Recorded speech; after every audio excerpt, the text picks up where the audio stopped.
Semana 2 de la serie de predicaciones La fe funciona cuando la vida no. Hola, soy el pastor Rubio de la iglesia Real Life en español y estamos contentos de que hayas elegido estar con nosotros una vez más en esta tarde. Estamos en medio de este tema tan complicado que toca las fibras de nuestro ser. Estamos hablando de cómo mantener la fe o podemos mantenernos confiando en Dios cuando las cosas de la vida no van como nosotros queremos. La semana pasada hablamos acerca de 6 principios importantes sobre las crisis, sobre los problemas que vienen a nuestra vida. Y uno de esos principios que hablamos es que en medio de una crisis, en medio de un problema, no todo lo que se dice de esa crisis es verdad. Hay muchos intereses políticos, hay muchos intereses económicos detrás de todo eso, el amarillismo de lo amarillo de las noticias tiene ciertos propósitos, ¿verdad? El segundo principio que hablamos es que toda crisis va a pasar, toda crisis pasa. De hecho, ¿verdad? Casi hoy en día de la crisis que sufrimos de salud hace un par de años, nadie habla de eso ya, porque las crisis pasan. Y lo interesante de esto es que dijimos que algunas crisis son más largas que otras, algo otras probablemente quizás alguno de ustedes esté diciendo, pastor, y ustedes no saben, yo tengo muchos años sufriendo esta crisis. Bueno, la realidad es que la crisis va a pasar, ya sea en esta vida o en la otra, para aquellos que son cristianos. Quisiera decir eso, quisiera decir lo mismo para los no creyentes, a los que no han nacido de nuevo todavía espiritualmente, de que la crisis va a terminar cuando la vida de nosotros termine, y eso no es cierto. A veces creo que la crisis se va a poner más difícil todavía después de la muerte si no eres cristiano.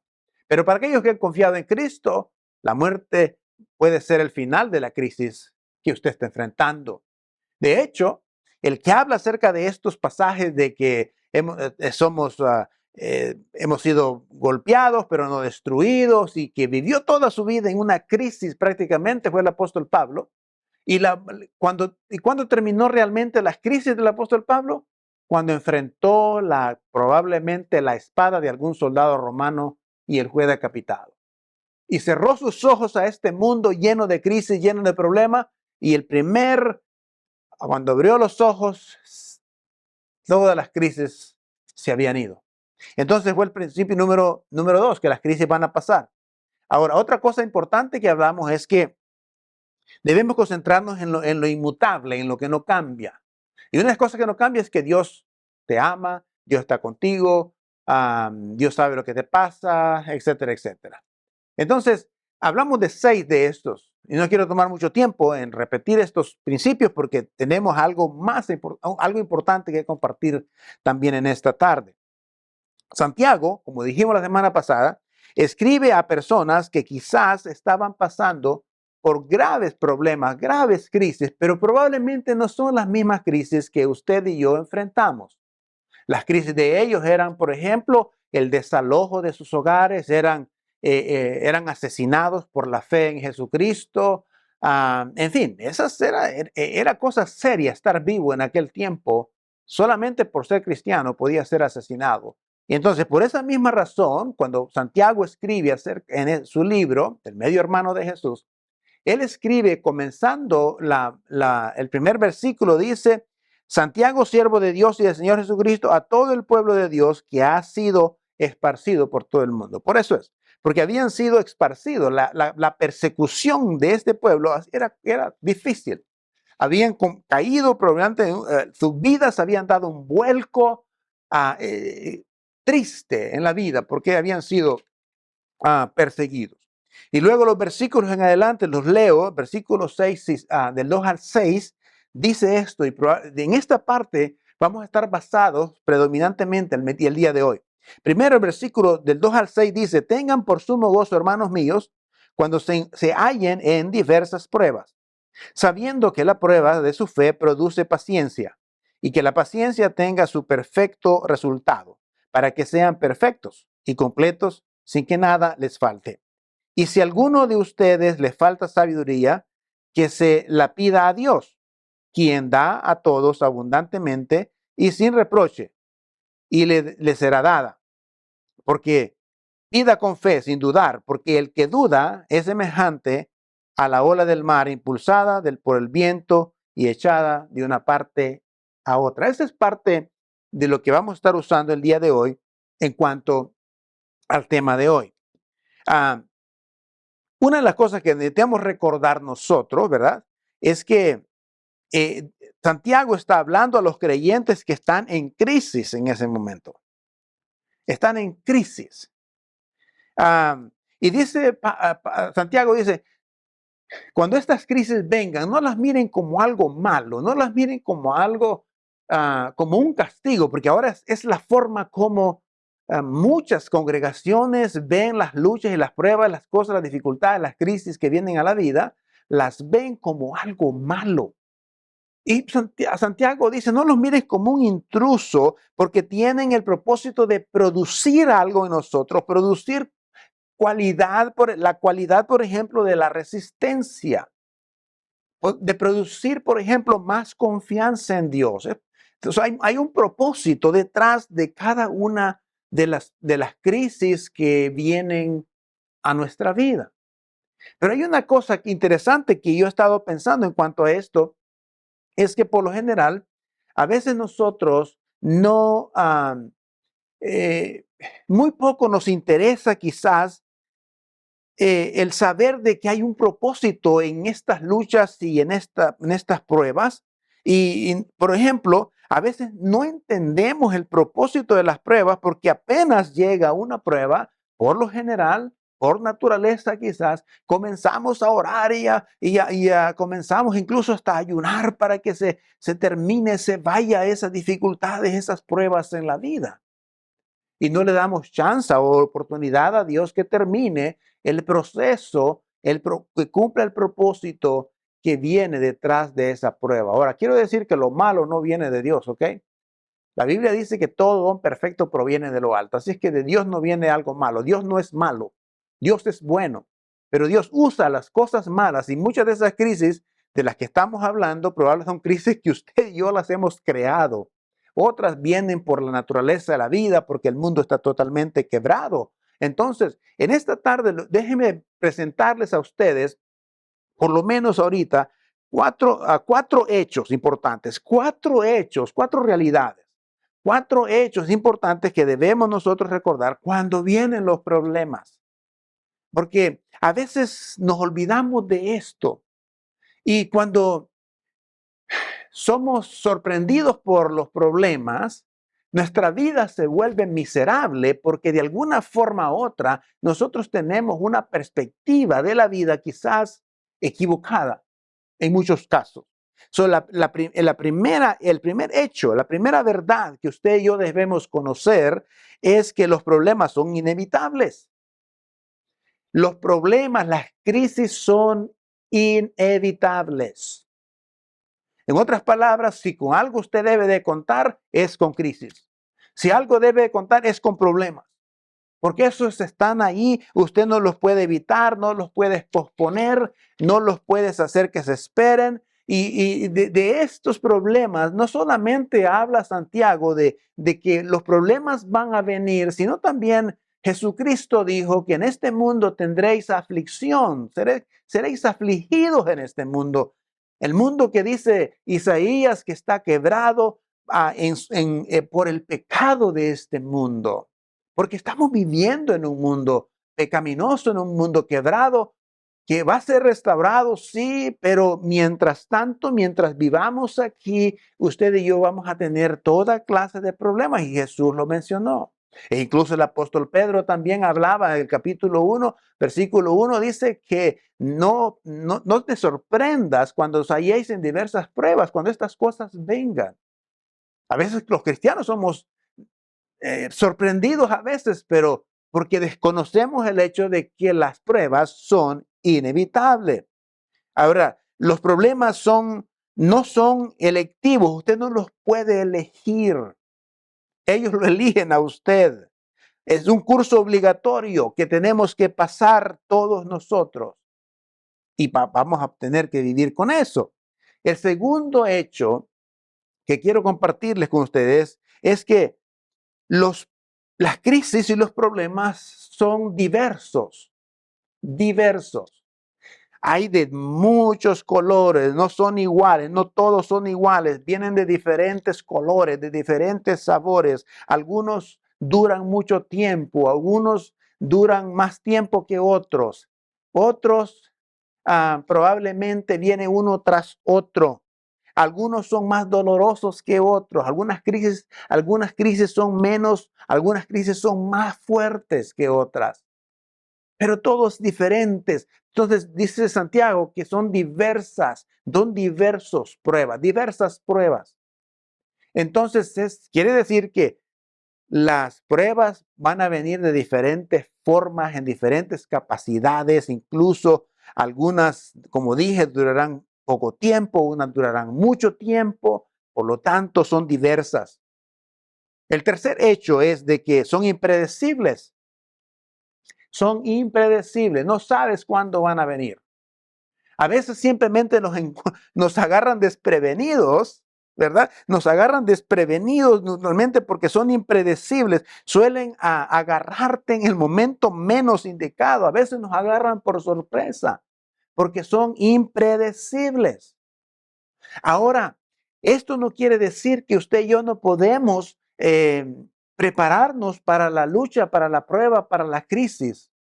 Usted y yo, creo yo, hay un principio que siempre he creído en este principio y es el principio de ser proactivos y no reactivos solamente. A veces reaccionamos al problema, reaccionamos a la crisis y a veces no reaccionamos bien, porque solamente estamos reaccionando. Pero si tuviéramos un poquito más de conciencia de lo que está pasando y de conocimiento de lo que es la vida, probablemente trataríamos de prevenir eso. O la crisis matrimonial. Hay formas de prevenir la crisis matrimonial. La crisis de los hijos. Hay formas de prevenir la crisis que vienen con los hijos. La crisis económica, las crisis espirituales, las crisis emocionales.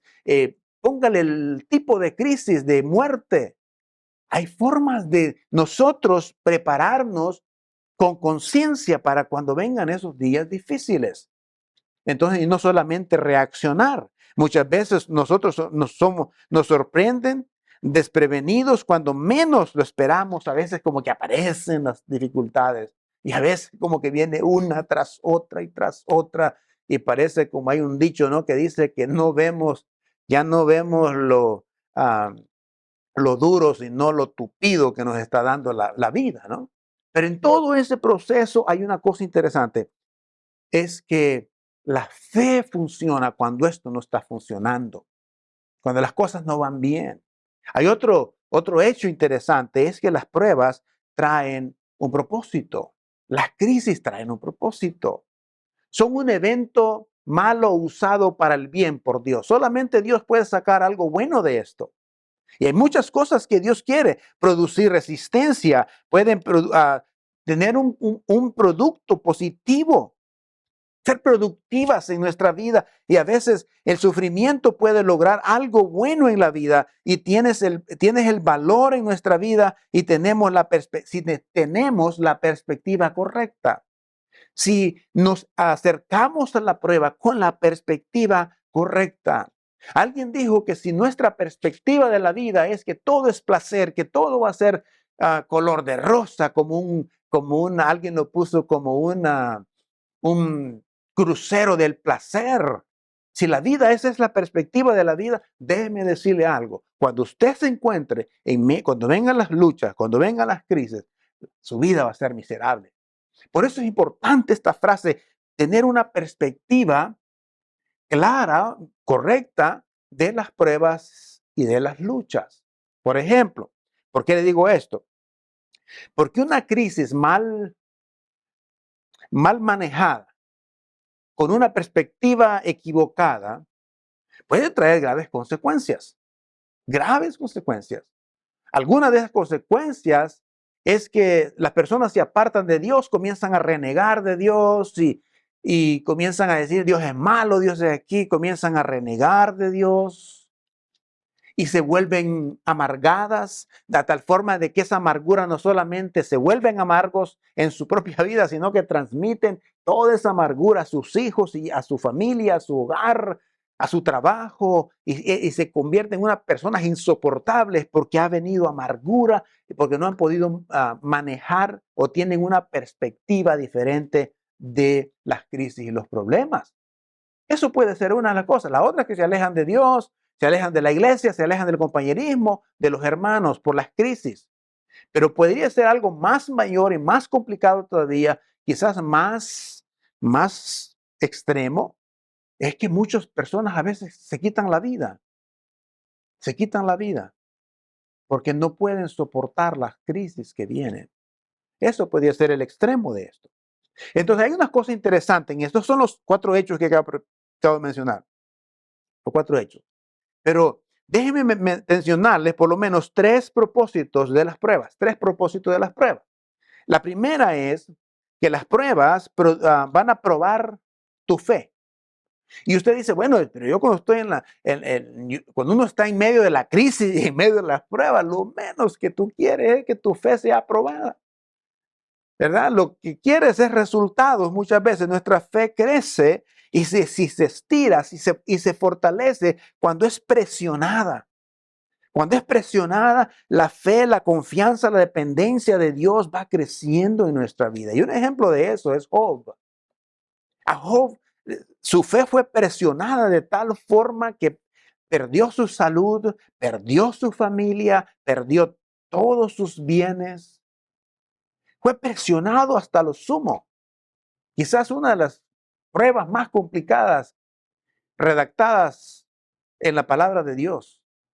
Pero que al final de todo eso, cuando salió de eso, su fe fue más fortalecida y no solamente Dios le regresó todo lo que había perdido por el problema de la crisis de salud, la crisis familiar y la crisis que tiene que ver con lo material.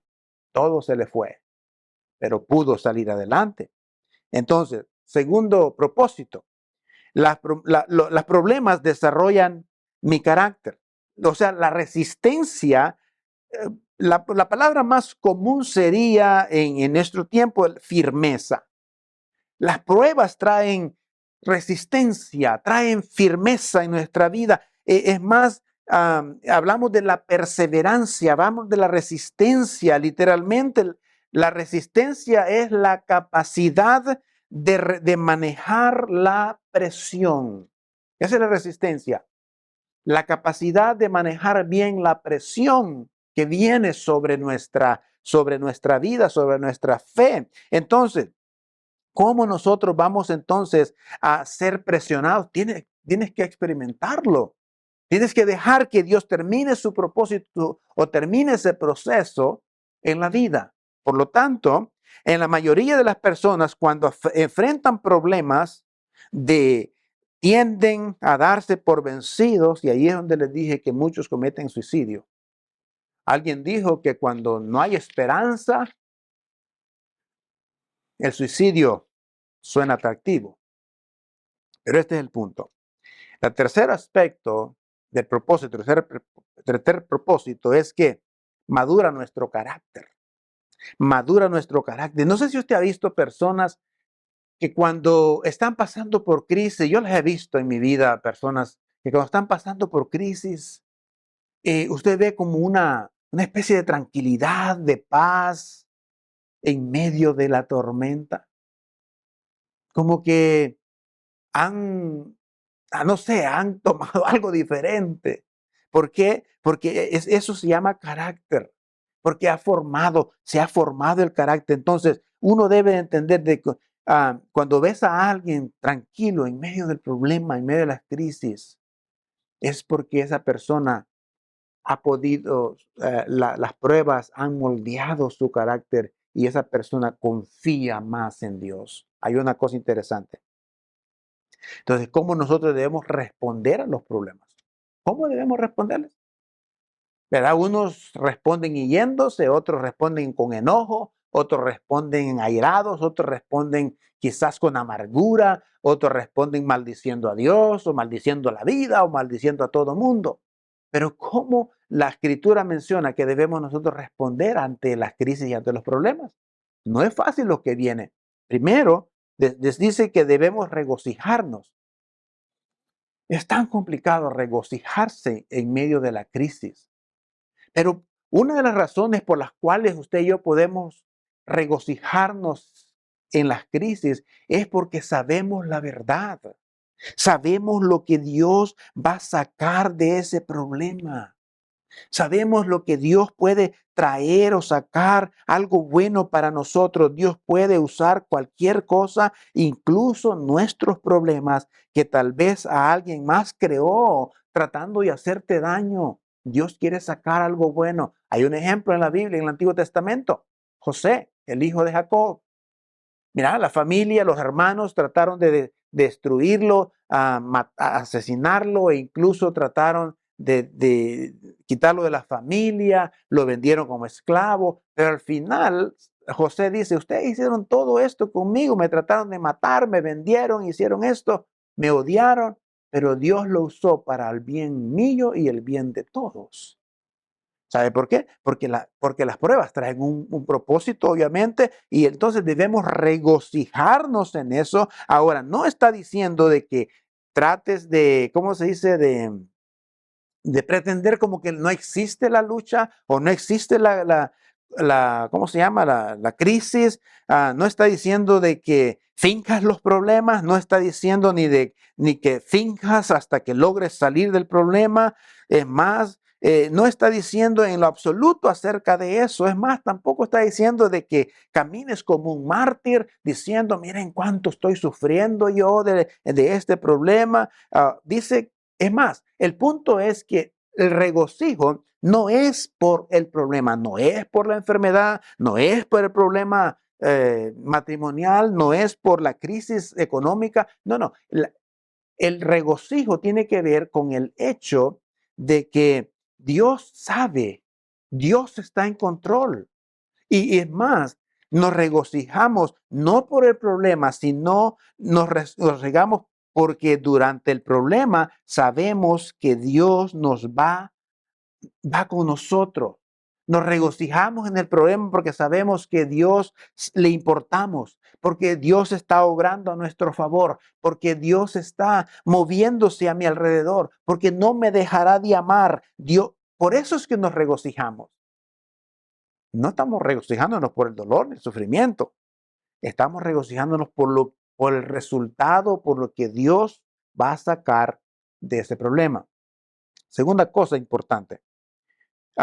Nosotros debemos de relajarnos y hacer las preguntas correctas. Debemos de relajarnos y hacer las preguntas correctas. Una de las cosas preguntas que hacemos normalmente cuando estamos en crisis es que le decimos a Dios, Dios, ¿por qué me pasa esto? ¿Por qué tengo este problema? ¿Por qué y por qué y por qué? Estamos cuestionando lo bueno de Dios. A veces cuestionamos como si Dios hubiese traído ese problema a nosotros. Y a veces es un problema que nosotros lo creamos. A veces es una crisis que nosotros mismos nos metimos, pero empezamos a decirle al Señor, ¿por qué? ¿Por qué? ¿Por qué? Bueno, esa no es la forma, la pregunta correcta. La pregunta correcta debería ser, Señor, ¿para qué? ¿Para qué me está? ¿Para qué vino esto a mi vida? ¿Qué quieres enseñarme a través de esta crisis o de esta prueba? ¿Qué quieres enseñarme? En el versículo 5 dice, si a alguno de ustedes le falta sabiduría, a Dios pídasela a Dios, pídale sabiduría y Él se la dará abundantemente. Eso es lo que dice el versículo. ¿Le has pedido a Dios sabiduría en tu crisis? Le hago esta pregunta a usted. ¿Le has pedido sabiduría al Señor por tu trabajo, por tu familia, por tus hijos? ¿O qué hacer en las crisis matrimoniales, en la crisis de familiar, en la crisis emocional, en la crisis económica, en todas las crisis que usted y yo enfrentamos? ¿Le has pedido sabiduría a Dios? ¿Le has pedido a Dios diciéndole, Señor, ¿qué puedo hacer? O ayúdame a entender esto. ¿Qué es el propósito? ¿Para qué viene esto a mi vida? ¿Qué es lo que quieres a sacar de esto? Necesita sabiduría para saber qué hacer. Usted y yo necesitamos sabiduría. Ahora, como dije, la pregunta correcta es, Dios, ¿qué quieres que aprenda de esto? No preguntes por qué en medio de tu crisis. No preguntes por qué. Pregúntale, Señor, ¿para qué vino esto a mi vida? ¿Qué me quieres enseñar? En tercer lugar, depende de Dios para la ayuda. Ahora, ¿por qué dijimos esto? Porque hay una cosa, dice que cuando le pidas ayuda a Dios, crees, sinceramente, créele que Él nos va a ayudar. O sea, esa es otra de las cosas importantes en este aspecto, es que nosotros debemos, esta es la forma como yo y usted debemos responder a las crisis, es pidiendo ayuda a Dios. Pídele ayuda a Dios. Él está listo para darte la ayuda, para fortalecerte. Y mira, a veces en medio de las crisis, cuando Dios está ayudándonos a nosotros, a veces nos cuesta entender cómo es que estamos manejando las cosas bien a veces de las crisis y te das cuenta que en medio de esa tormenta hay una tranquilidad, una paz, hay confianza y porque estás dependiendo de Dios, quien es. Cuando yo estaba en defenso, decía el salmista, cuando yo estaba totalmente en defenso, Dios me salvó y me dijo, relájate porque el Señor te cuida. El Señor está a tu lado. El Señor te va a fortalecer, te va a dar la sabiduría, cómo salir de la crisis. Todo esto es parte del hecho de depender de Dios en la ayuda. Por último, recuerda las promesas de Dios en medio de la crisis. Recuerda las promesas de Dios. Esta es la parte quizás de la resistencia. Dios nos ha dado más o menos unas 7,000 promesas por ahí en la escritura para que usted te pueda hacer de esas promesas. El versículo de Santiago 1:12 dice, lo leo, dice, bienaventurado el que persevera en la prueba, porque cuando haya pasado la prueba recibirá la corona de vida que Dios le ha prometido a los que le aman. Esto es una realidad. Después que hayas salido de la prueba, después que hayas salido avante y hayas pasado el proceso y hayas aprendido de lo que Dios tenía en tu vida y en mi vida, entonces dice la Biblia, Dios va a traer una forma ¿cómo se dice? Te va a recompensar, te va a recompensar y ve en tu prueba o problema del que él quiere verte regresar, quiere verte obtener esa recompensa, él quiere ver que salgas avante de ese sufrimiento, él quiere que tengas una perspectiva diferente de este proceso. Pero es importante entender y aferrarnos a esas promesas de que Él está contigo, no te va a dejar, no tengas miedo, no se turbe vuestro corazón, no se turbe vuestro corazón. Es más, hay una cosa que leímos la semana pasada, un poema, pequeño poema de Teresa de Ávila, decía, nada te turbe, nada te espante, todo se pasa. Dios no cambia o Dios no se muda. La paciencia todo lo alcanza. Quien a Dios tiene, nada le falta. Solo Dios basta. Me encanta eso, porque encierra todo lo que quizás hemos hablado en esta tarde. Pero tienes que recordar y aplicar estos hechos, estas realidades, estos propósitos, entender los propósitos de la prueba, la manera como debemos responder a las pruebas, pero también reconociendo los hechos de estas pruebas, que viene siendo, como dijimos al principio, son impredecibles, son diversos, en fin. Espero que esto te ayude cuando te encuentres en diversas pruebas. Pero tienes que planear esto para crecer en el Señor y darle oportunidad al Señor. Decirle al Señor, Señor, aquí estoy. Estoy pasando por esta crisis. Enséñame qué me quieres. Muéstrame qué me quieres enseñar en medio de la crisis. Yo sé que lo primero que queremos salir nosotros es resultados. Lo que queremos es resultados. Lo que queremos es salir del problema. Lo que queremos salir del dolor. Lo que queremos es salir. Pero a veces perdemos de vista de que Dios quiere usar esa prueba para ayudarte a crecer en carácter, a madurar en carácter, en resistencia, para cuando vengan otras pruebas, tú vas a estar fuerte. Así que eso es lo que tengo para ustedes en esta tarde. Espero que le ayude a usted. Ese es mi mayor deseo, que le ayude a usted cuando se encuentre en diferentes pruebas. ¿Ok? Dios le bendiga. Gracias por escucharnos. Amén.